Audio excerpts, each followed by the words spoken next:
Hello and welcome to Roni Programs. Today we're going to be changing the player's direction when a button on the D-pad is pressed. So let's go ahead and just jump right into it. So let's copy the acceptance criteria and move to our overworld test component, which is where we're going to be testing this functionality. And the first test is player sprite turns up when the up button is pressed. That's going to be our first test. So what's going to happen here? Well, the first thing we're going to do is render the overworld. The next thing we're going to do is hit the hit the up key. And finally, what do we expect to happen? We don't have an assertion for that here in an existing test, but we expect there to be an image on the screen with the name, let's just call it, player up, something like that. And we want that to be in the document.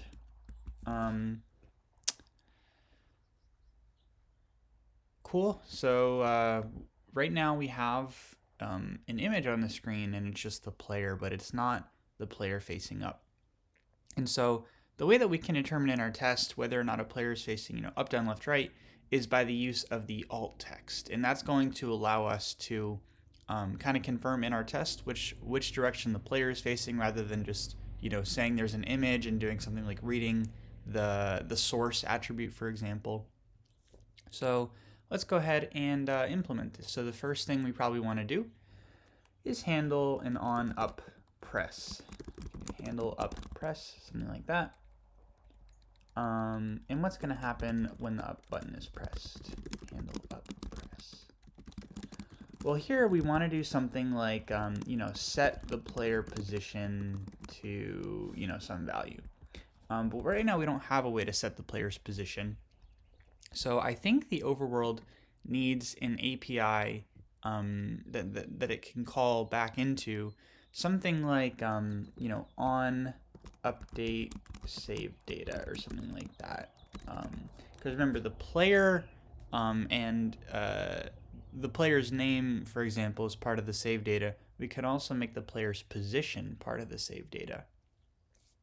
And so this is actually going to take a save data parameter, save data, and we can use the overworld to call into that. So what's going to happen here, I'm going to call on update save data, which I have to actually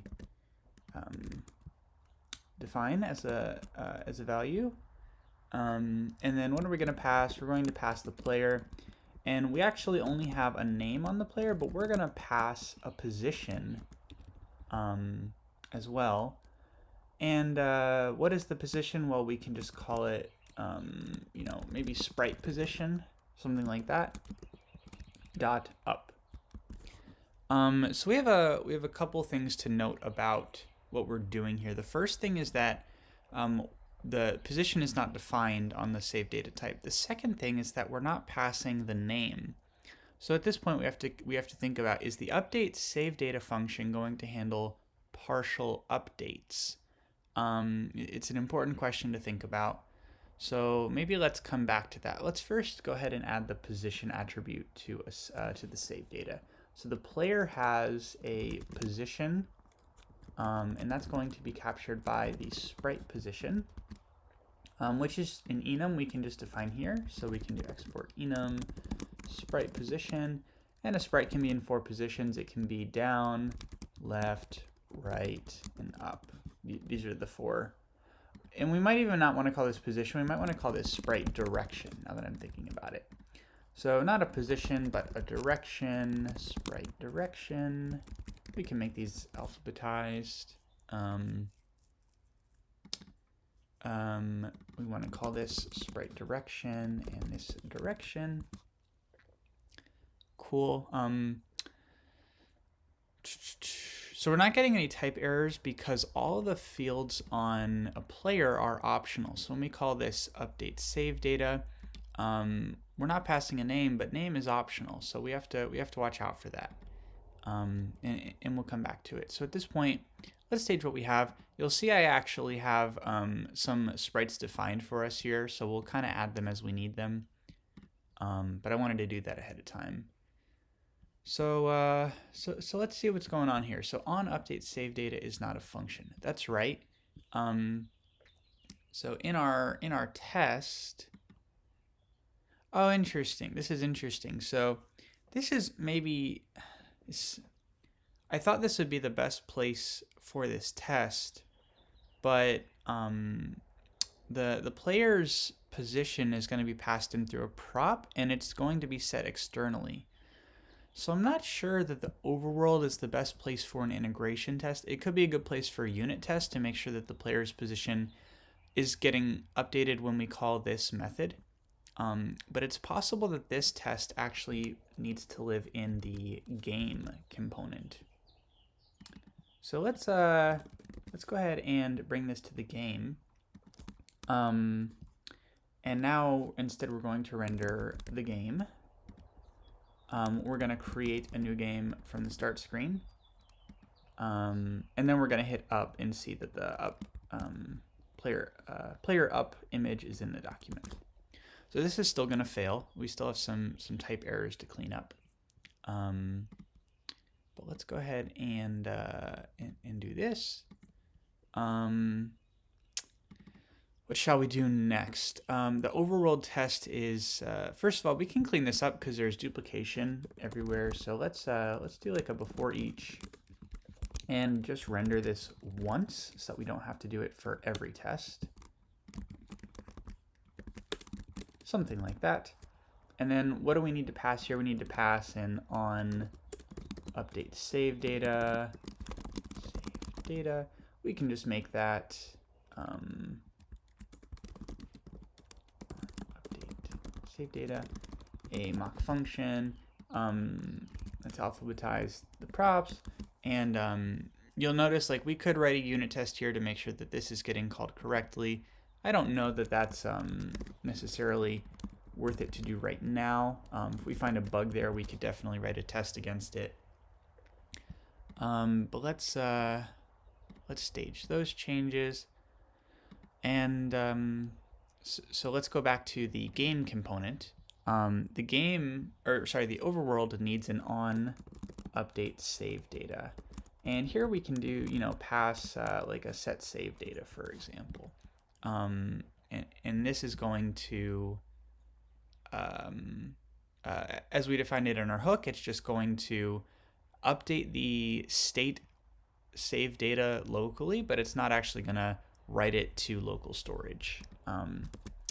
So let's save that. Let's see what happens. We still, right now, still nothing is happening because we're not doing anything with the player's position. So I think the next thing we need to do, maybe let's stage that. The next thing we need to do in the overworld is pass the save data, something like that. And we can even maybe do something like we can pass the save data if it exists, or because save data can be undefined, I think, or pass the empty object, which now that I'm thinking about it, use save data can probably pass, because we have this has save data. I'm not sure. Let's just allow overworld to take a save data that's possibly undefined. So save data can be save data or undefined.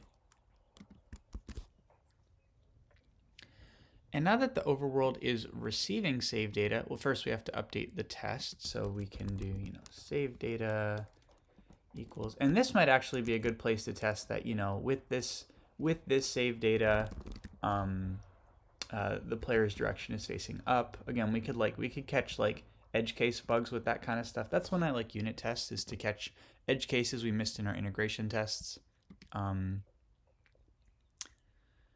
But let's pass the, whoops, that's, we've already passed the save data. I thought I was in the game component. And now we can determine the player sprite to render as well as the alt text based on the player's position. So what if we had a function like, get player image attributes, something like that. And this returned, let's just define like a, quick interface, player image attributes. Oops. We want the source of the sprite as a string, and then we also want some alt text as well. So, because that's what we're providing here. We're providing the player sprite source URL or path, and some alt text describing like what the image is showing. And so this can take, for example, let's call this a direction, and this is a sprite direction. And for now, let's just go ahead and return the source to be the player sprite and the alt text to be player. So we can kind of use this function here. So let's say source alt equals get player image attributes, and we can call save data, which we need to take as a prop. Dot player dot direction. We have to allow for the case that the direction is undefined. So we can say direction or undefined.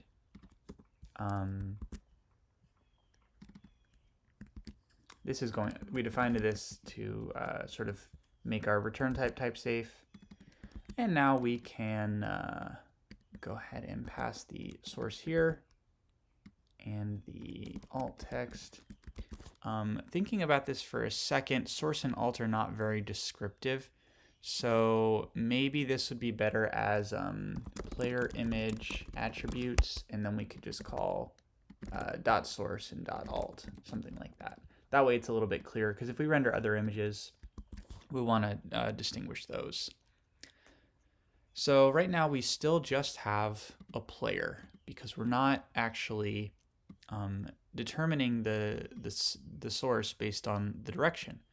So let's go ahead and maybe just create a switch case, and we can say switch direction. So in the case that the sprite direction is up, which is what our test is checking right now, we can do return player sprite up, for example, and the alt text can be player up, something like that.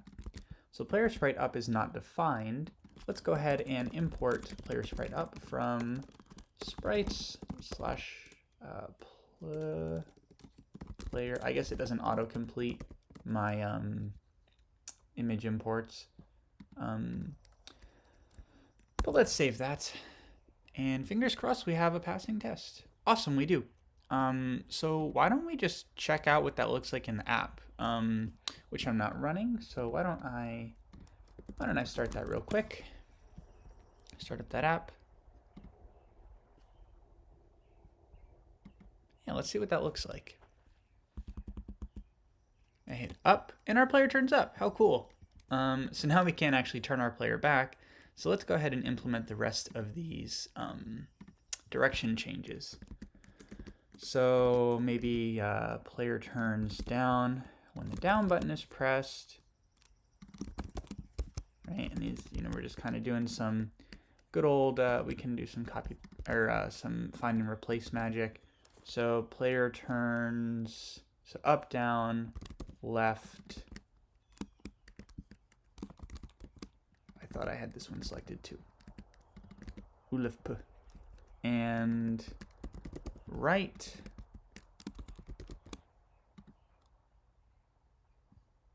Controller button key. Oh, we haven't defined left and right on controller button key. That's exciting.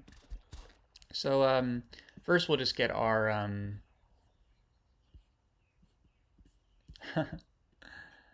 yeah, I think it's because this is undefined. So let's define these first. So down left equals arrow left, and right equals arrow right. We should get that that weird error should go away now. Let's clean up some of these tabs. Okay, cool. So sprite turns down when the down button is pressed. So let's Oh, and we turned our player up, so let's go ahead and add that image, or that sprite. We'll stage that. So I want to actually rename this to be player down. And the reason I want to do that is because we already have an up, left, right. So let's just go ahead and make it down as well. We'll need to update in the, is it the overworld? Is this, aha, yes.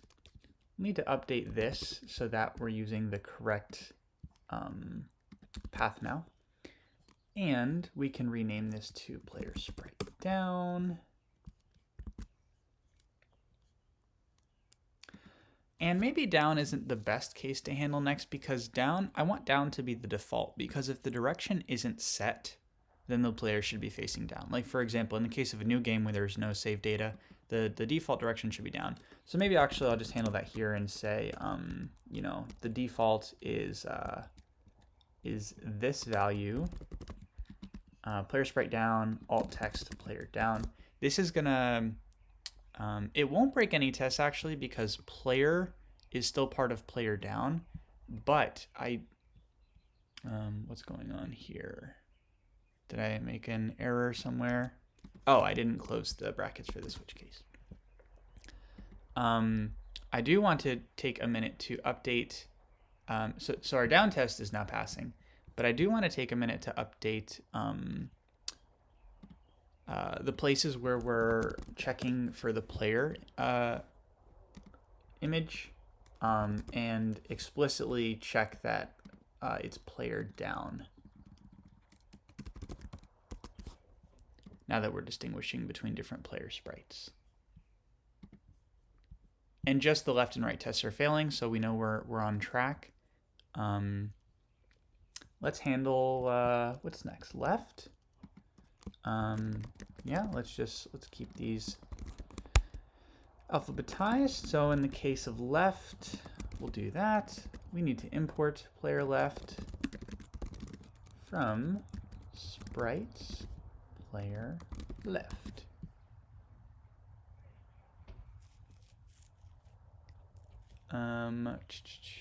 So we must have made a boo-boo. Let's see, our game test. Player sprite turns left when the left button is pressed.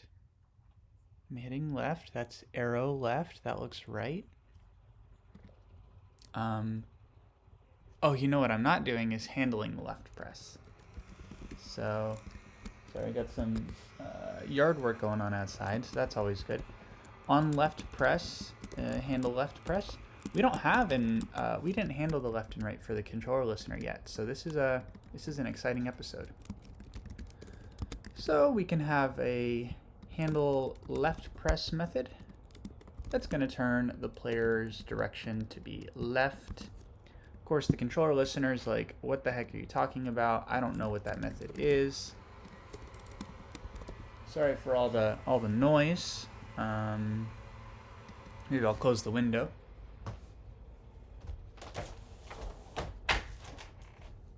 Okay, that should be a little bit better. So we have an on left press, and we're going to call on left press, you guessed it, when the left key is pressed. So we have already defined the up, left, down, and right controller button keys. We've got our passing left test, so we can even commit the left sprite. The last thing we'll do is the right button. We can maybe just do the controller listener first this time. On right press, we're going to do the same thing, but for the right. Cool. In the overworld, we're going to handle on right press, handle right press. We're going to define that method here, right press. We're going to turn the player's direction right.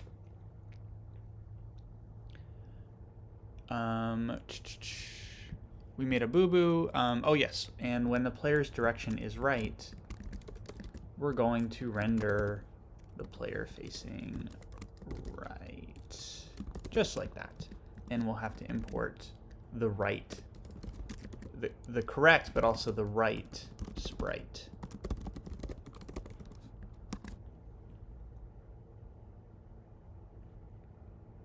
Interesting why it doesn't alphabetize these in the way I expect. Down, left. Why is right? Who knows? Oh, sprites. That's why. Ah, so the automatic importer helped us fix a bug. That's great. Cool. So yeah. And at this point, you might be already thinking, we didn't address the problem where this is completely overriding the save data. So we'll get to that. But let's see what this looks like in the app right now. So I'm going to refresh. I'm going to, I guess I could just, continue. But now I'm going to hit the up button. I turn up, right, I turn right, down. Oh, nothing happens when I turn down. That's interesting. And then left, I turn left. So that's good. We found a bug, and that's because we're not handling the case. We're not handling the case where I hit the down button. And so we found that bug, so we're going to write a new test. We can write it in the game test. And we can say the player sprite turns down when the down button is pressed. Oh, you know what? We already had that test, but I think we need to, we basically need to do something else before to make sure that the player's position is actually turning down. So it's funny, we had the test, but the player's position was already down by default, so we're going to update that test. We should get a failing test now, and we can fix this bug. So finally, we'll handle the case on down press, down press. And what's on down press going to do? On down press. This is just going to set the player's direction to down.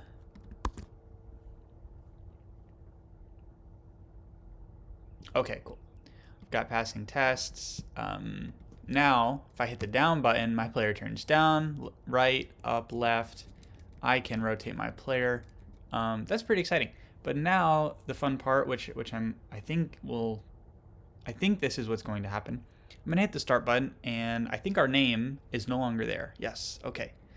So the reason, remember, our name is no longer in the menu, the list of menu items, is because when we set the player's position, it completely overwrites all the other data because we're not doing any kind of like merging of the data or anything like that. And so we need to think about how we're going to handle that. So the first thing we should probably just go ahead and do is write a test for that. So maybe let's copy this test to start, and we can do something like save data does not get overwritten. Hang on. So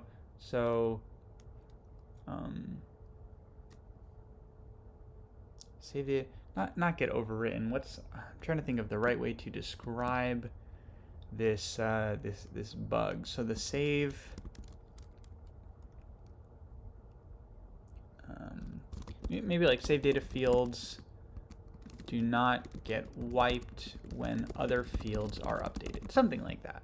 I think that's a fine name for now. So the way we can test for that is we create a new game. We don't need this unmount part. We create a new game, and then we hit maybe the down, or no, so let's change the player's direction. Maybe we hit the up key.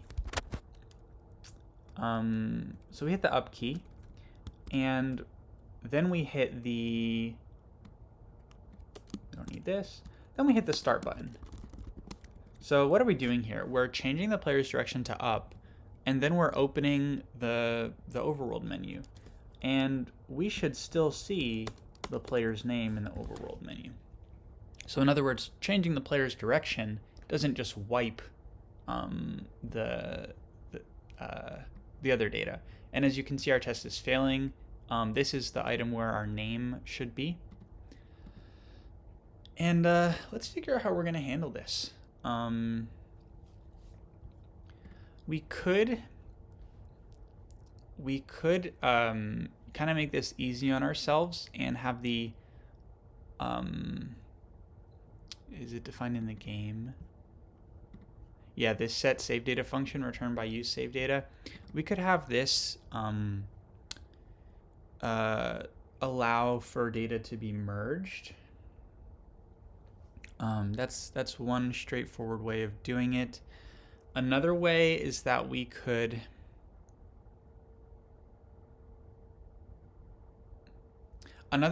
do it actually is to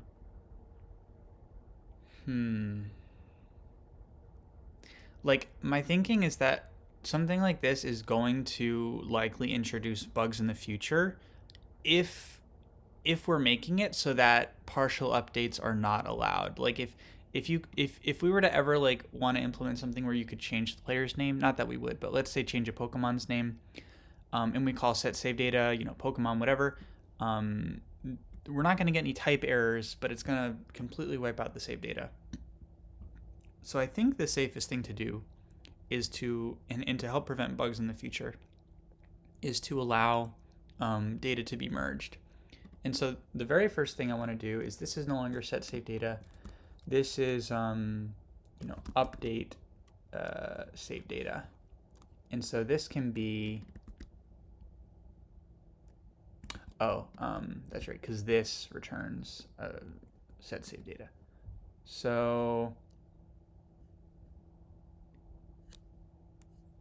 we're going to create a new function, update save data. This is going to take a save data object, and we can even just call this partial save data. And what are we going to do here? We're going to set the save data to be, let's call this, old save data. And we want to merge the old save data with the partial save data, something like that. Or let's just even call it new save data. No, I think this should be like existing and partial, something like that, just to let us know that like the new isn't replacing the old, but that they're getting merged together. And so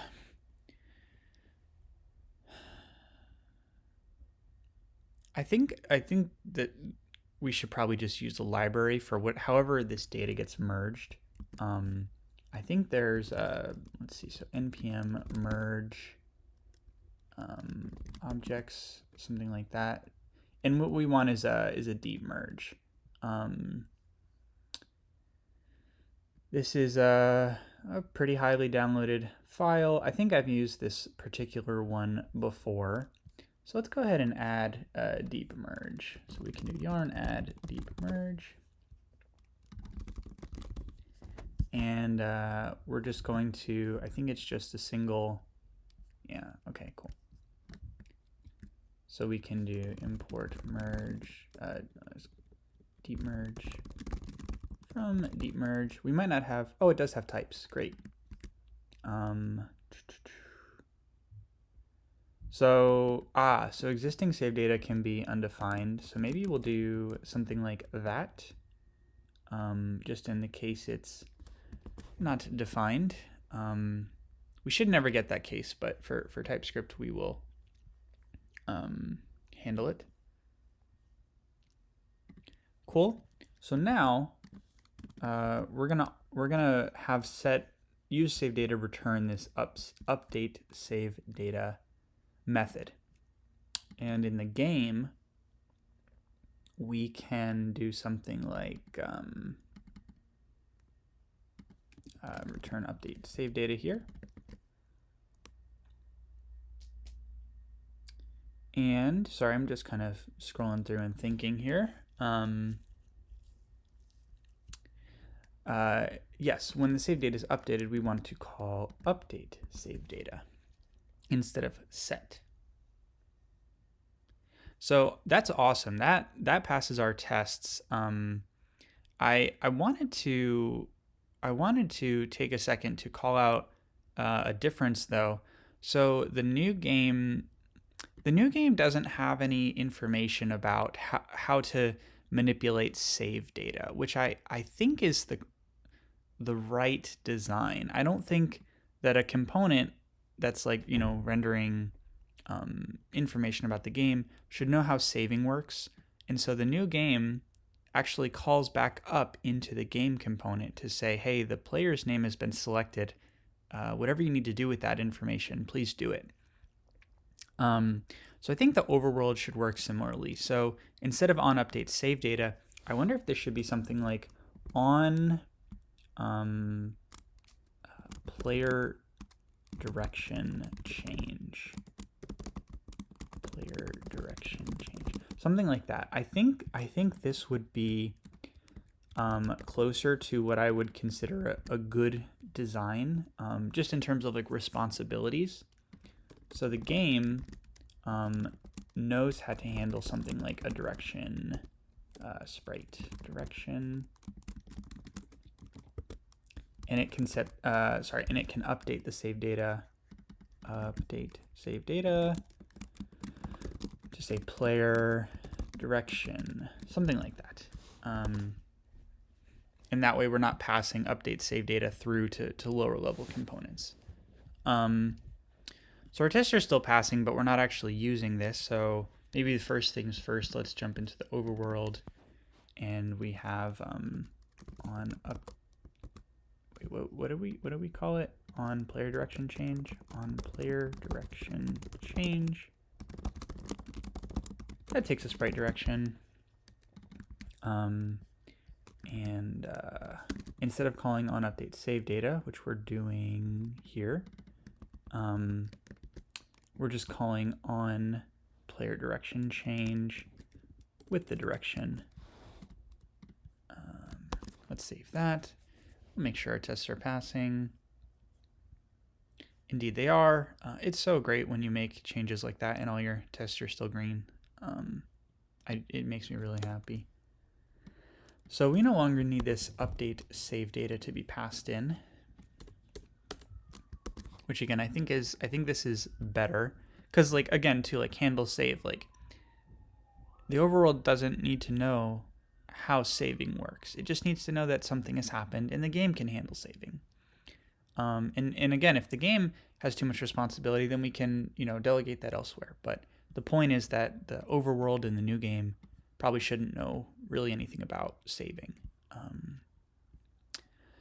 So things are still passing. We can stage that. So here, even though it doesn't technically matter because a new game will have no save data anyways, when the player's name is selected, I still want to do an update save data. Because, for example, the rival's name will be selected, and we don't want to keep this set save data around in the case that we overwrite the existing data. So let's make sure our tests are passing.